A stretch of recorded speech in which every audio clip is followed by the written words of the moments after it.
Kali ini kita bergeser ke Jakarta, pemirsa. Kampung Bahari di Jakarta Utara kembali menjadi sorotan. Dalam sepekan, kawasan padat di pesisir Tanjung Priok ini dua kali digerebek aparat. Pertama pada Rabu 5 November 2025, lalu berlanjut di hari Jumat 7 November. Dua operasi ini dilakukan oleh BNN RI dan Polri menyasar area yang sudah lama dikenal sebagai zona merah peredaran narkoba di ibu kota. Kami tampilkan pemirsa beberapa informasi berkenaan dengan operasi ini. Jadi operasi besar digelar di Kampung Bahari, Kecamatan Tanjung Priok, Jakarta Utara. BNN menyebut lokasi yang disisir meliputi gang-gang sempit di sekitar rel kereta api hingga rumah kos di Jalan Samudra 4 dan juga Jalan Bak Air 2. Nah, titik yang disebut rawan menjadi tempat penyimpanan barang haram.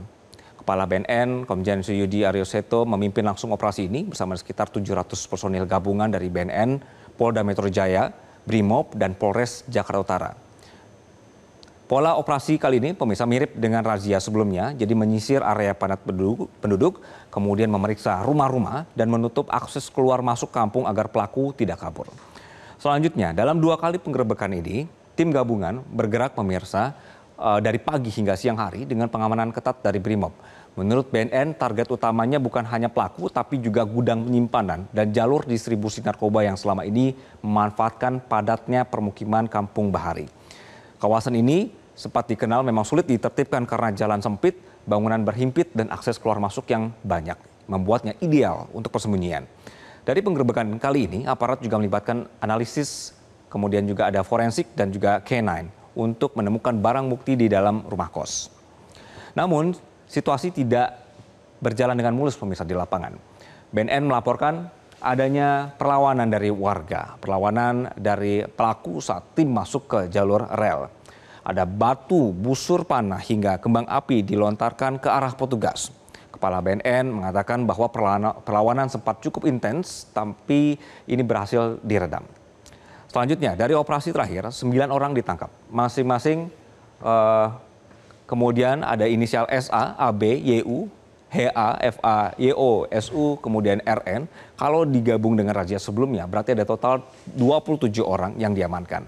Barang bukti narkoba yang ditemukan juga tidak sedikit, ada 89 kg sabu, 91 gram ganja, dan 159 butir ekstasi.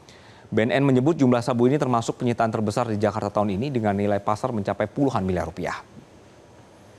Selain narkoba, petugas juga menemukan puluhan senjata api, baik laras panjang maupun laras pendek, serta 21 senjata tajam. Ada juga pemirsa busur panah lengkap dengan 8 anak panah yang diduga digunakan untuk melawan aparat. Dari lokasi yang sama, tim juga mengamankan beberapa motor sport, kemudian juga ada ponsel yang kini diperiksa untuk melacak jaringan komunikasi para pelaku. BNN menduga kendaraan dan alat komunikasi ini digunakan untuk mendukung operasi peredaran narkoba lintas wilayah. Dari penggeledahan misalnya di rumah kos, kemudian aparat juga menemukan barang berharga bernilai miliaran rupiah. Ada uang tunai sekitar 5 miliar rupiah, 5 batang emas masing-masing 100 gram, serta perhiasan emas berupa gelang, kalung, dan juga cincin. BNN menyebut barang-barang ini diduga adalah hasil dari kejahatan narkotika.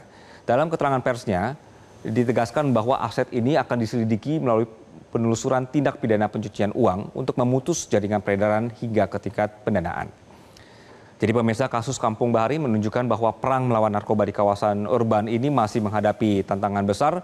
Kawasan padat penduduk, akses terbatas, dan keberadaan jaringan lama ini membuat penindakan di lokasi seperti ini tidak bisa selesai hanya dengan sekali razia.